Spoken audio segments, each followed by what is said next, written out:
Hello students, welcome to Shine Academy. तो आज की वीडियो में हम लोग स्टार्ट करने वाले हैं एक्सरसाइज 4.4 और उससे पहले की थ्योरी और एग्जांपल्स। तो अगर अभी तक आपने एक्सरसाइज 4.1, 2 और 3 के वीडियोस नहीं देखे हैं तो मैं बोलूँगा कि एक बार आप वो वीडियोस देख लीजिए, जिससे कि आपको ये वीडियो पूरी तरीके से समझ में आ जाएगा। तो इस वीडियो में हम लोग स्टार्ट करेंगे नेचर ऑफ रूट्स। तो हमने पहले देखा था कि क्वाड्रेटिक इक्वेशन की जो जनरल फॉर्म होती है वो होती है ax square plus B X plus C equal to 0।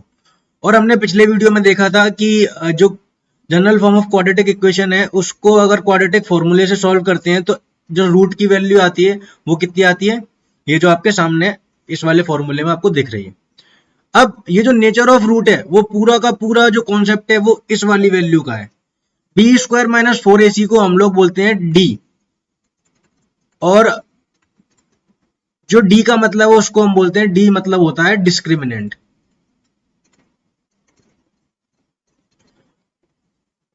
अब आप एक चीज नोटिस कर रहे होंगे कि ये जो डी है वो किसके अंदर आ रहा है, रूट के अंदर आ रहा है।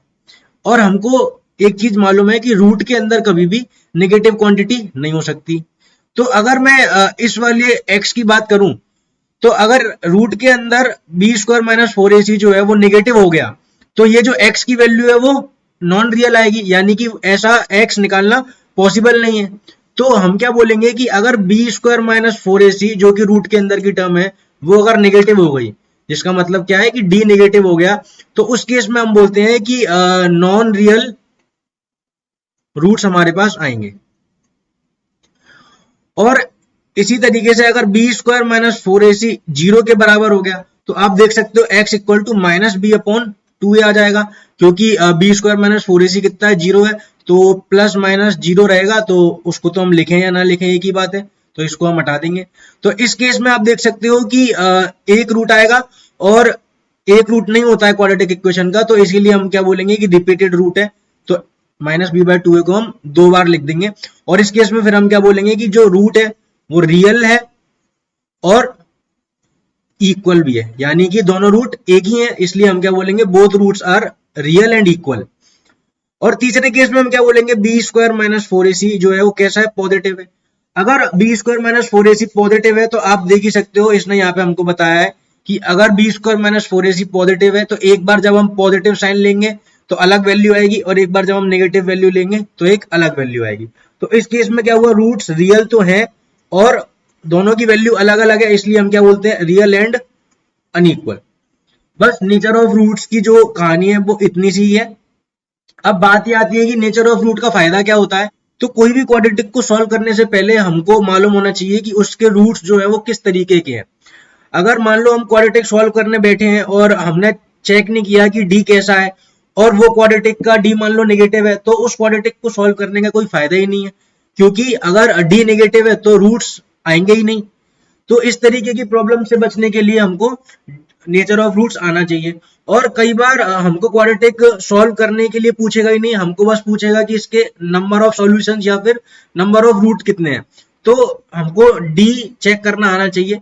तो कुल मिलाकर बात इतनी है कि डिस्क्रिमिनेंट जो है वो हमको चेक करना आना चाहिए। क्वाड्रेटिक अगर हमारे पास आती है तो हमको उसको सॉल्व करने से पहले सबसे पहले उसका डिस्क्रिमिनेंट चेक करना चाहिए। ये आप एक रूल बना लीजिए अभी से। तो अब हम एग्जांपल्स देखते हैं। एग्जांपल 16 में हमारे पास क्वाड्रेटिक है 2x square minus 4x plus 3 equal to 0। अब यहां से हम कंपेयर कर लेंगे तो a इक्वल टू 2 आ जाएगा हमारे पास, b इक्वल टू माइनस 4 आ जाएगा, और c इक्वल टू 3 आ जाएगा। तो d की वैल्यू कितनी होती है, d इक्वल टू होता है b स्क्वायर माइनस 4ac, तो वो कितना आ जाएगा, b यानी कि माइनस 4 का स्क्वायर माइनस 4 इंटू a यानी कि 2 और c यानी कि 3, तो ये कितना आ गया, माइनस 4 का स्क्वायर हो जाएगा 16 माइनस 4 2 जा 8 3 जा 24। तो अब आप देख सकते हो कि 16 में से माइनस 24 जाएगा तो माइनस 8 आएगा, यानी कि d जो है वो कैसा आ रहा है हमारे पास, d इज नेगेटिव। अगर d नेगेटिव है तो हमने क्या देखा था कि रूट्स जो होते हैं वो कैसे होंगे, नॉन रियल रूट्स होंगे। तो बस यही हमको बताना है। तो हम बोल देंगे कि since d is negative the given equation has no real roots, यानी कि इस इक्वेशन को हम सॉल्व नहीं कर सकते। तो इस तरीके से एग्जांपल 16 हो गया। अब हम बढ़ते हैं एग्जांपल 17 की तरफ। एग्जांपल नंबर 17 में क्या बोल रहा है कि एक सर्कुलर पार्क है जिसका डायमीटर कितना दे रखा है, 13 मीटर दे रखा है, और उसने बोला है कि दो डायमेट्रिकली अपोजिट पॉइंट्स यानी कि ए और बी पर दो गेट्स हैं, एक गेट ए पर है और एक गेट बी पर है, और बोल रहा है कि हमको एक पोल खड़ा करना है, और जो पोल है उसकी कंडीशन क्या दे रखी है कि जो पोल है उसकी जो डिस्टेंस गेट ए से है और पोल की डिस्टेंस जो गेट बी से है, उन दोनों का जो डिफरेंस होना चाहिए वो कितना होना चाहिए, 7 मीटर्स होना चाहिए। ये हमको एक कंडीशन दी है। तो अब वो पूछ रहा है कि क्या ऐसी सिचुएशन पॉसिबल भी है या नहीं है, और अगर पॉसिबल है तो हमको वैल्यूज बतानी है कि पोल जो है वो किधर लगाया जाएगा। तो सबसे पहले हमको जो कंडीशन दी है वो सेटिस्फाई करके इक्वेशन बनानी पड़ेगी। तो आप देख रहे हो कि पोल का डिस्टेंस गेट बी से कितना है, तो वो कितना हो गया पीबी, और पोल का डिस्टेंस गेट ए से कितना है, तो वो कितना हो गया एपी। अब हम मान लेते हैं कि एपी डिस्टेंस जो है वो मान लेते हैं किससे बड़ा है, पीबी से बड़ा है। ये हमने क्या किया है, लेट कर लिया। तो AP minus PB should be equal to 7 meter. ये क्वेश्चन में हमको उसने कंडीशन बोली है और ये हमने कंडीशन यहाँ पे लगा दी है। तो अगर मैं लेट कर लेता हूं, let PB equal to X meter, तो आप देख सकते हो AP minus X equal to 7 हो जाएगा। तो यहां से एपी की वैल्यू कितनी आ जाएगी, एक्स प्लस 7। अब angle A P B equal to 90 degree होगा। ऐसा क्यों, because it is the angle in a semi circle. ये हमने क्लास 9 में पढ़ा था, angle in a semi circle हमेशा कितना होता है, 90 डिग्री होता है। तो ये एंगल कितने का आ गया, 90 डिग्री का। और अब आप देख सकते हो कि एपी की वैल्यू हमने निकाल चुके हैं एक्स प्लस 7, और बीपी को हम बोल चुके हैं एक्स। तो ये एक राइट एंगल ट्रायंगल कंप्लीट हो चुका है। और जब भी राइट एंगल ट्रायंगल आएगा तो हमको पाइथागोरस तो लगानी ही रहेगी। तो पाइथागोरस थ्योरम क्या बोलती है कि एपी का स्क्वायर प्लस बीपी का square is equal to AB का स्क्वायर। पीवी बोल दो या बीपी बोल दो, वो एक ही बात है, तो आप उसमें कंफ्यूज मत होना। तो एपी की वैल्यू कितनी आ जाएगी, एक्स प्लस 7 का होल स्क्वायर, और बीपी की वैल्यू कितनी आ गई, एक्स का square is equal to AB यानी कि डायमीटर है, और वो हमको कितना दे रखा है 13, तो 13 का स्क्वायर हो जाएगा। अब इसको हम सॉल्व कर लेंगे तो ये आ जाएगा x square plus 49 plus 14 x plus x square, और ये कितना आ जाएगा 169। तो ये क्वाड्रेटिक क्या बन जाएगी, 2x स्क्वायर और प्लस 14x। अब 169 लेफ्ट में जाएगा तो 49 से माइनस हो जाएगा, तो 49 माइनस 169 बचेगा, तो वो कितना हो जाएगा, माइनस का 120 इक्वल टू 0।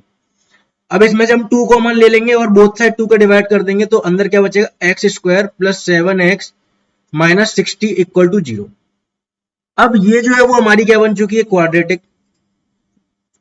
जैसा कि मैंने आपको बताया था कि हमको सबसे पहले क्या करना चाहिए, डी की वैल्यू चेक करना चाहिए। तो ए हमारे पास कितना आ चुका है, ए इक्वल टू 1 है, बी इक्वल टू 7 है, और सी इक्वल टू माइनस 60 है।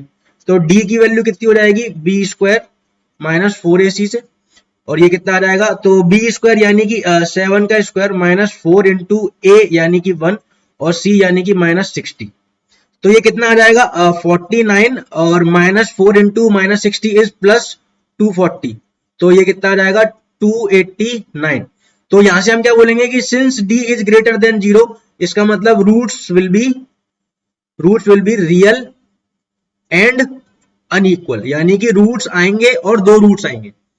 तो अब ये जो इक्वेशन है उसमें हमने डी चेक कर लिया, तो रूट्स रियल और अनइक्वल यानी कि रूट्स आएंगे। तो अगर रूट्स आएंगे तो वो हमने फाइंड कर लिए। ये आप देख सकते हो क्वाड्रेटिक फॉर्मूले में वैल्यू पुट करके, और इस तरीके से हमारे पास x इक्वल टू 5 और माइनस 12 आ चुका है, जिसमें से हम माइनस 12 को रिजेक्ट कर देंगे क्योंकि डिस्टेंस नेगेटिव नहीं हो सकता। तो x इक्वल टू 5 जो है वो हमारा सॉल्यूशन हो जाएगा। तो इस तरीके से एग्जाम्पल नंबर 17 हो चुका है। अब हम बढ़ते हैं एग्जाम्पल नंबर 18 की तरफ। एग्जाम्पल 18 में हमको इस वाली क्वाड्रेटिक डिस्क्रिमिनेंट फाइंड करना है और उसके फिर सॉल्यूशन निकालने। तो आप देख सकते हो कि इसमें a कितना आ गया, यहाँ पे उसको दिखा रहा है a 3 है, b -2 है और c 1/3 है। तो जब इसने डिस्क्रिमिनेंट निकाला तो वो कितना आ गया, 0 आ गया। b स्क्वायर माइनस 4ac में हमको सारी वैल्यूज पुट करनी है, और अगर डिस्क्रिमिनेंट 0 आता है तो x equal to minus b/2a होता है, क्योंकि प्लस माइनस वाला कितना हो जाता है 0। तो माइनस b/2a से हम डायरेक्ट रूट निकाल देंगे। तो माइनस b/2a अगर हम करेंगे तो minus of -2 upon 2 into a की वैल्यू कितनी है 3। तो आप देख सकते हो ये माइनस माइनस कितना हो जाएगा प्लस, और 2 से 2 कट जाएगा, तो इसलिए आंसर कितना आ गया 1/3। और जब d 0 होता है तो रूट्स रिपीटेड होते हैं, इसलिए हम 2 बार 1/3 लिख देंगे। तो इस तरीके से एग्जाम्पल 18 हो गया। तो क्वेश्चन नंबर 1 के फर्स्ट पार्ट में हमको क्वाड्रेटिक दी गई है 2x² - 3x + 5 = 0 और इसमें हमको बताना है कि इसके जो रूट्स हैं वो रियल है या नहीं है और अगर है रियल तो हमको उनके रूट्स फाइंड करने हैं। तो सबसे पहले हम क्या देखेंगे कि a इक्वल टू कितना है, इसमें 2 है और b इक्वल टू -3 है और c इक्वल टू 5 है।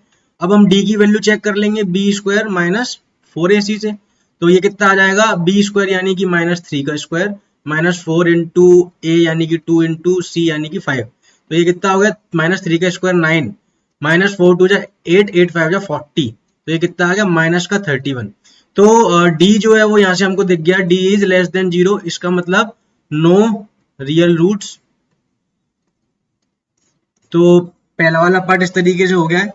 अब सिमिलरली हम सेकंड वाले पार्ट की बात कर लेते हैं। तो सेकंड वाले में जो a दिख रहा है आपको वो कितना है 3 और b आपको कितना दिख रहा है -4√3 और c जो है वो कितना है 4। ये फर्स्ट पार्ट था, अब हम सेकंड की बात कर रहे हैं। तो d की बात कर लेते हैं। d आ जाएगा b² - 4ac से, ये कितना हो गया -4√3 का स्क्वायर -4 इंटू a यानी कि 3 इंटू 4। तो 4√3 का स्क्वायर कितना होगा, तो 4 का स्क्वायर 16 और √3 का स्क्वायर 3, तो 16 इंटू 3 इज 48, तो 48 आ गया और -4 इंटू 3 इंटू 4 यानी कि 4 4 जा 16 3 जा 48, तो 48 - 48 कितना आ जाएगा 0। अगर d इक्वल टू 0 आता है तो हमने क्या पढ़ा था कि रूट्स जो होंगे वो कैसे आएंगे, रियल एंड इक्वल। और d इक्वल टू 0 आने पे x की जो वैल्यू होती थी वो कितनी आती थी -b/2a, तो ये कितना आ जाएगा -4√3 अपॉन 2a यानी कि 2 इंटू 3। तो आप देख सकते हो ये माइनस से ये माइनस कट जाएगा और ये 4 जो है वो 2 से कट जाएगा 2 टाइम्स और इस तरीके से आंसर आ जाएगा 2√3/3। और क्योंकि हमने बोला रिपीटेड रूट्स है तो हम इसी को कितनी बार लिख देंगे, 2 बार लिख देंगे। तो इस तरीके से सेकंड पार्ट हो गया। पार्ट थर्ड में आप देख सकते हो a इक्वल टू 2 है, b इक्वल टू -6 है और c इक्वल टू 3 है। d चेक करेंगे b² - 4ac से, तो ये कितना आ जाएगा -6 का स्क्वायर -4 इंटू 2 इंटू 3, ये कितना हो गया 36 हो गया, -6 का स्क्वायर और 4 2 जा 8 3 जा 24 -24 यानी कि d इक्वल टू कितना आ गया 12। अब हमने देखा था कि जब d ग्रेटर देन 0 आता है तो रूट्स कैसे आते हैं, रियल एंड अनइक्वल, तो वो हम यहाँ पे फाइंड भी कर लेंगे। तो x की जो वैल्यू होती है वो होती है -b +√d अपॉन 2a, तो ये कितना आ जाएगा -6 +√d यानी कि 12 अपॉन 2a यानी कि 2 इंटू 2, तो ये कितना आ जाएगा -6 कितना हो जाएगा 6 +-12 को हम लिख सकते हैं 4 इंटू 3 और 4 जो है वो रूट के बाहर आ जाएगा तो 2 रह जाएगा वो और √3 अंदर रह जाएगा अपॉन 2 इंटू 2। अब आप देख सकते हो कि हम ऊपर से एक 2 कॉमन ले लेंगे तो अंदर कितना बचेगा 3 +-√3 अपॉन नीचे कितना है 2 इंटू 2, तो एक 2 से एक ये 2 चला गया, तो x इक्वल टू कितना आ गया 3 +-√3 अपॉन 2। एक बार हम पॉजिटिव साइन ले लेंगे तो 3 +√3 अपॉन 2 आ जाएगा और एक बार नेगेटिव साइन ले लेंगे तो 3 -√3 अपॉन 2 आ जाएगा। तो इस तरीके से पार्ट थर्ड भी हो गया। अब आपने वापस एक चीज देख ली होगी कि जब d नेगेटिव आता है तो नो रियल रूट्स, d 0 आता है तो roots are equal and real और d अगर पॉजिटिव आता है तो roots are real and unequal. तो इस तरीके से क्वेश्चन नंबर 1 हो चुका है। अब हम बढ़ते हैं क्वेश्चन नंबर 2 की तरफ। क्वेश्चन नंबर 2 में बोल रहा है कि a की वैल्यू फाइंड करो जिससे कि जो क्वाड्रेटिक इक्वेशन है उसके 2 इक्वल रूट्स आ जाए। तो इक्वल रूट्स कब आते हैं वो हमको मालूम है, जब d जो है वो 0 के बराबर होगा।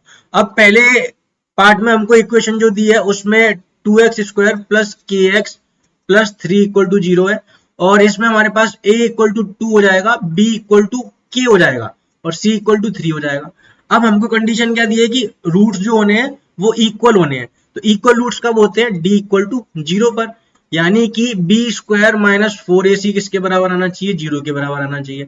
अब हम वैल्यूज पुट कर देंगे a b और c की, तो k² - 4 इंटू 2 इंटू 3 = 0 आना चाहिए। तो यहाँ से k² कितना आ गया 4 2 जा 8 3 जा 24, तो k² = 24।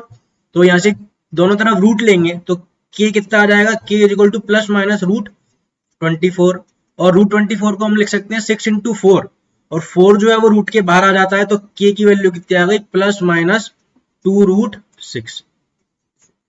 तो इस तरीके से k की दो वैल्यू आएंगी, एक आएगी जब हम पॉजिटिव साइन लेंगे तो वो हो जाएगा +2√6, और एक आएगी जब हम नेगेटिव साइन लेंगे तो -2√6। तो इस तरीके से k की दो वैल्यूज आ चुकी है। तो सिमिलरली हम सेकंड पार्ट कर लेंगे। अब सेकंड पार्ट में आपको दिख रहा होगा कि जो इक्वेशन है वो कुछ इस तरीके से दी हुई है। तो आपको मालूम है क्या ये इक्वेशन अभी स्टैंडर्ड फॉर्म में है? ये इक्वेशन अभी स्टैंडर्ड फॉर्म में नहीं है, तो हमको इसको पहले सिंप्लीफाई करना पड़ेगा। तो हम क्या करेंगे, ब्रैकेट ओपन कर देंगे, तो ये आ जाएगा kx² minus 2kx plus 6 equal to 0।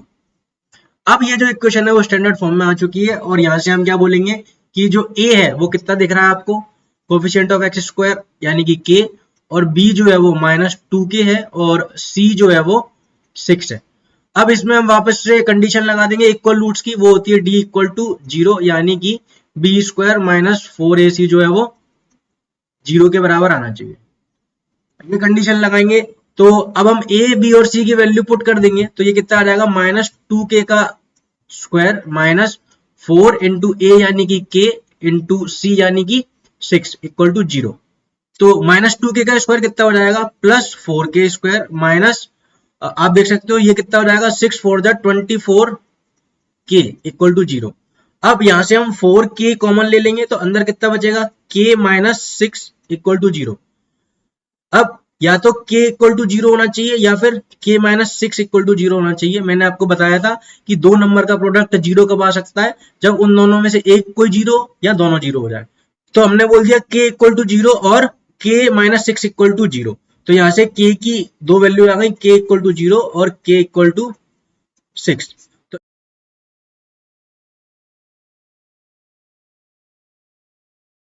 तो इस तरीके से सेकंड पार्ट भी हो चुका है और क्वेश्चन नंबर 2 हो गया है। अब हम बढ़ते हैं क्वेश्चन नंबर 3 की तरफ।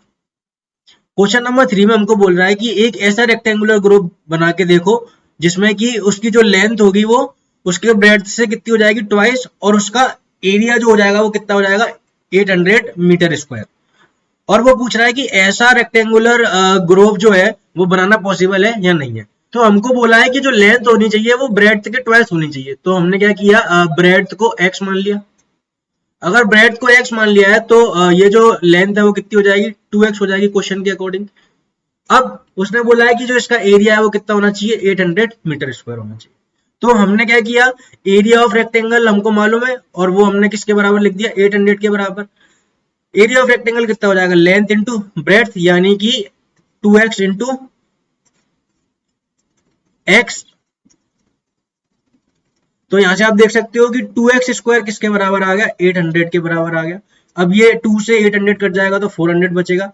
तो x स्क्वायर अगर 400 आता है तो दोनों तरफ रूट लेंगे तो x equal two plus minus √400 बचेगा। और x की वैल्यू कितनी आ जाएगी, तो 400 का रूट कितना होता है, 20, तो प्लस माइनस 20 x की वैल्यू आ जाएगी। और आपको मालूम है कि नेगेटिव वैल्यू हम रिजेक्ट कर देते हैं, तो x इक्वल टू कितना आ जाएगा, 20 आ जाएगा। तो इस तरीके से लेंथ जो है हो गई, वो हो गई 2 इंटू एक्स यानी कि 2 इंटू 20, तो 40 मीटर की हमारी लेंथ हो जाएगी और 20 मीटर की ब्रेड्थ हो जाएगी। तो ये क्वेश्चन जो है वो हो चुका है। अब हम बढ़ते हैं क्वेश्चन नंबर 4 की तरफ। क्वेश्चन नंबर 4 में हम कंडीशन दी है और वो पूछ रहा है कि ऐसी कंडीशन पॉसिबल है या नहीं है। तो उसमें कंडीशन क्या दी है कि दो फ्रेंड्स है और उनकी जो एज है इस समय, उन दोनों की एज का जो सम है वो कितना आता है, 20 ईयर्स आता है। तो हम मान लेते हैं कि एक फ्रेंड है जिसका नाम है ए और दूसरे फ्रेंड का नाम बोल देते हैं बी, और प्रेजेंट एज जो है उसकी हम मान लेते हैं कितनी, ए की मान लेते हैं एक्स ईयर्स में, तो बी की कितनी हो जाएगी, तो बी की हो जाएगी 20 माइनस एक्स, क्योंकि उन दोनों की एज का सम कितना दिया हुआ है हमको, 20 दिया हुआ है। अब आगे उसने बोला है कि 4 ईयर्स अगो यानी कि आज से 4 साल पहले, तो वो किस में पहुंच जाएंगे, पास्ट में। और पास्ट में कितना जाना है, तो 4 साल जाना, यानी कि 4 ईयर्स पास्ट में गए। तो 4 साल पहले जो ए की एज है वो कितनी रही होगी, x माइनस 4 ईयर रही होगी। और बी की कितनी रही होगी, तो 20 माइनस एक्स तो है उसकी अभी की एज है, उसमें से हम 4 माइनस कर देंगे तो ये उसकी पहले की एज आ गई। तो ये कितनी आ जाएगी, 16 माइनस एक्स, क्योंकि 20 में से 4 चला जाएगा। अब उसने क्वेश्चन के अकॉर्डिंग हमसे बोला है कि ये जो उनकी पहले वाली एज है उसका जो प्रोडक्ट है वो कितना आता है 48, यानी कि x minus 4 multiplied by 16 minus x, ये कितना आना चाहिए 48 आना चाहिए। ये हमने कंडीशन सेटिस्फाई कर दी है। अब इस इक्वेशन को हम सॉल्व करेंगे, तो इसके लिए ब्रैकेट ओपन करने पड़ेंगे, तो ये कितना आ जाएगा 16x minus x square minus 4 into 16 is 64 और प्लस 4x इक्वल टू 48। अब आप यहां से देख सकते हो कि 16x और 4x कितना हो जाएगा 20x माइनस एक्स स्क्वायर और माइनस 64 इक्वल टू 48। अब हम सारी टर्म्स को राइट हैंड साइड में ले जाएंगे, तो एक्स स्क्वायर जो वो प्लस का हो जाएगा, 20x राइट में जाके माइनस का हो जाएगा, और ये जो 64 है वो प्लस का हो जाएगा। तो 64 और 48 दोनों ऐड हो जाएंगे, तो वो कितना हो जाएगा 64 और 8 इज 72, 72 112 इक्वल टू 0। ये हमारी क्या बन चुकी है क्वाड्रेटिक बन चुकी है। अब जैसा कि हमने पहले देखा था कि क्वाड्रेटिक जो है उसका हमको डिस्क्रिमिनेंट चेक करना चाहिए उसको सॉल्व करने से पहले। तो यहाँ पे हमारे पास a इक्वल टू 1 आ गया है और b इक्वल टू माइनस 20 आ गया है और c इक्वल टू 112 आ चुका है। तो d यानी कि b स्क्वायर माइनस 4ac होता है। इसकी वैल्यू कितनी आ रही है, तो b की वैल्यू माइनस 20 का स्क्वायर माइनस 4 इंटू a यानी कि 1 और c यानी कि 112। तो आप देख सकते हो ये कितना आ गया 400 माइनस 4 इंटू 112 इज 448। तो यहाँ से आप देख सकते हो d की वैल्यू जो है वो माइनस 48 आ जाएगी। अगर d नेगेटिव होता है तो हमने क्या पढ़ा था रूट्स आर अनरियल, यानी कि उस इक्वेशन की कोई रूट नहीं होगी। तो हम बोलेंगे कि no real root possible for this equation. तो ये जो कंडीशन है उसमें क्वेश्चन में जो पूछा था ऐसी सिचुएशन पॉसिबल है या नहीं, तो उस केस में हम क्या बोलेंगे no this condition is not possible, क्योंकि ये जो क्वाड्रेटिक इक्वेशन बनी है उसके रूट्स नॉन रियल आ रहे हैं। तो इस तरीके से क्वेश्चन नंबर 4 हो चुका है। अब हम बढ़ते हैं क्वेश्चन नंबर 5 की तरफ। क्वेश्चन नंबर 5 में हमसे बोल रहा है कि एक ऐसा रेक्टेंगुलर पार्क जिसका पेरीमीटर जो है वो 80 मीटर दे रखा है, यानी कि p इक्वल टू 80 मीटर और एरिया कितना दे रखा है 400 मीटर स्क्वायर। तो ऐसा रेक्टेंगुलर पार्क बनाना पॉसिबल है या नहीं है, ये हमसे उसने पूछा। तो हम बोल देंगे कि लेंथ को l मान लो और ब्रेड्थ को b मान लेते हैं। तो क्वेश्चन के हिसाब से जो पेरीमीटर ऑफ रेक्टेंगल होता है वो कितना होता है 2 टाइम्स l प्लस b, और वो कितना दे रखा है हमको 80। तो यहाँ से ये कितना हो जाएगा 2 से कट जाएगा तो ये आ जाएगा 40। तो l प्लस b जो है वो कितना हो जाएगा 40 हो जाएगा। यहाँ से हम बोल देंगे कि b इक्वल टू कितना आ गया 40 माइनस l। अब एरिया ऑफ रेक्टेंगल क्या होता है, तो वो होता है लेंथ इंटू ब्रेड्थ। तो l into b should be equal to 400। अब b की जो वैल्यू है वो हम यहाँ पे पुट कर देंगे, तो l into 40 minus l should be equal to 400। यहाँ से 40l minus l square equal to 400 आना चाहिए। अब लेफ्ट हैंड वाली टर्म्स को हम राइट हैंड साइड पे ले जाएंगे, तो हमारे पास इक्वेशन बन जाएगी l square minus 40l plus 400 equal to 0। अब आपको दिख रहा होगा कि इसका a कितना हो गया है 1, b कितना हो गया है माइनस 40 और c जो है वो कितना हो गया 400 हो चुका है। तो इस इक्वेशन में हम d चेक कर लेंगे, d कितना आ जाएगा b स्क्वायर माइनस 4ac, यानी कि माइनस 40 का स्क्वायर माइनस 4 इंटू 400 इंटू 1। तो ये कितना हो जाएगा 1600 माइनस 1600, और d जो है वो कितना आ चुका है 0। और हमने देखा था जब d इक्वल टू 0 आता है तो रूट्स जो होते हैं वो रियल एंड इक्वल आते हैं। तो इस केस में जो l की वैल्यू है वो कितनी आ जाएगी माइनस b बाय 2a से। तो l should B minus of minus 40 upon 2a, यानी कि 2 इंटू 1। तो ये कितना आ गया माइनस माइनस ये कट जाएगा और 40 अपॉन 2 कितना हो जाएगा 20। तो यहाँ से हमारे पास l इक्वल टू कितना आ गया 20। अब l अगर 20 है तो आप देख सकते हो b जो है वो 40 माइनस l यानी कि 40 माइनस 20, तो b भी कितना आ गया 20 आ गया। इसका मतलब ये जो रेक्टेंगल है वो एक्चुअली में क्या निकला एक स्क्वायर निकला, क्योंकि लेंथ और ब्रेड्थ कैसी आ गई एंड में बराबर। और वो पूछ रहा था पॉसिबल है कि नहीं, तो क्योंकि लेंथ और ब्रेड्थ की जो वैल्यू आई है वो बिल्कुल सही आई है, पॉजिटिव आई है, तो इसका मतलब ऐसा केस पॉसिबल है। इस तरीके से क्वेश्चन नंबर 5 हो चुका है। अगर अभी भी आपको कोई डाउट आता है तो आप मेरे को इंस्टाग्राम पे मैसेज कर सकते हैं, और अब हम मिलेंगे अगले वीडियो पे। जब तक के लिए बाय बाय।